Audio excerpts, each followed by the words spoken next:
My name is Karen Tresky, and this is my Literacy Inquiry Plan of Instruction. My inquiry question is, do special education students struggling in literacy benefit from a co-teaching environment or a resource room? I decided on this question because I currently teach second grade, and I am a special education teacher, and I am in an in-class resource setting. Our district a couple years ago decided to bring all students back into the classroom, so we don't have any resource room at all. So my question was all designed around the students that I currently teach and what would benefit them the most. So I've created a PowerPoint, which I'm going to direct you to now, and I'm going to go through each of the slides. Okay. All right, so here we go. All right, again, my question, do special education students struggling in literacy benefit from a co-teaching environment or a resource room?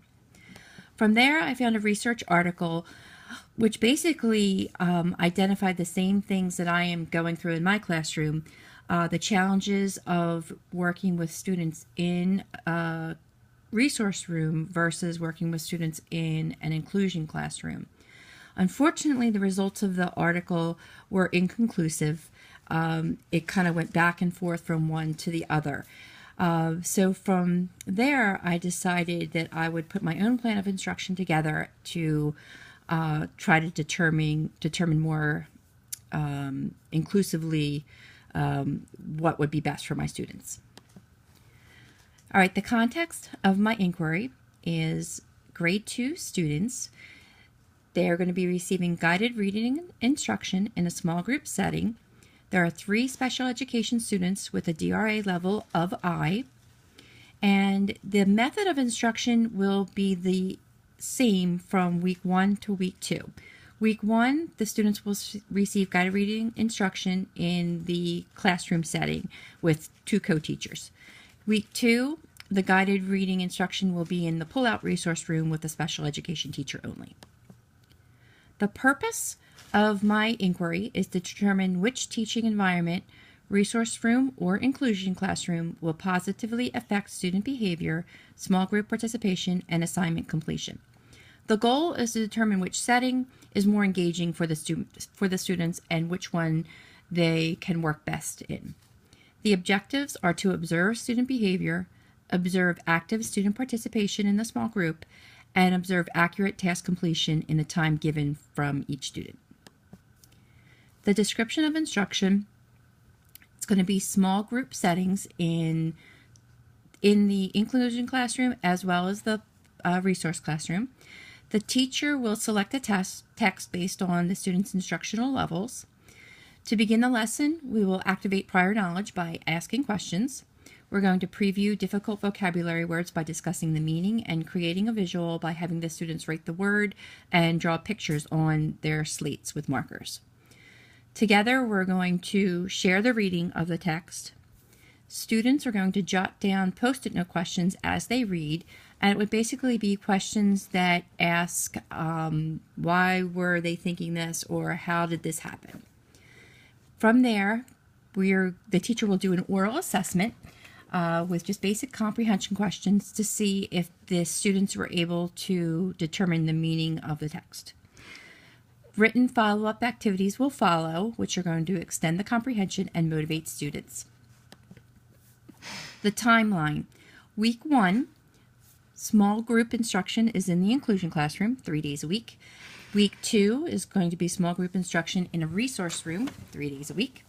And again, the method of instruction is identical for each week. The results.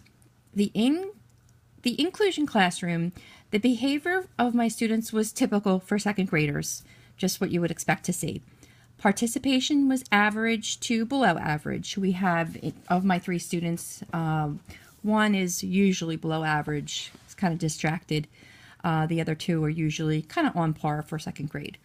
Task completion is the independent portion of the guided reading activities, and for all 3 students it was below average. The resource room revealed below average behavior for second grade students. Participation was average to below average, and task completion was significantly decreased in the resource room. Now, I do have to mention that my students are not used to being pulled out into a resource room. We're usually in the inclusion classroom where we work together.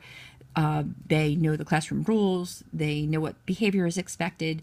So I think by pulling them out into the resource room, they just kind of thought it was almost a free-for-all and hey, let's kind of play. So I just wanted to point that out. My reflection is that I found my students to be less engaged and less motivated in the resource room setting. Behavior was negatively impacted by the setting, and the students required significant redirection, and they often requested teacher assistance more for their independent work than in the inclusion classroom. But again, that could have been due to the lack of familiarity with the resource room classroom as well as the short time frame of my investigation. So I would be curious to see the effects of a long-term instruction in the resource room setting. Further questions? As special education student placement is dictated by the IEP, I was curious if it's possible to have the flexibility to bring students into the resource room setting as needed, where if things in the classroom aren't going that great, would it be okay to pull out that group of students from time to time and see how they work in the resource room?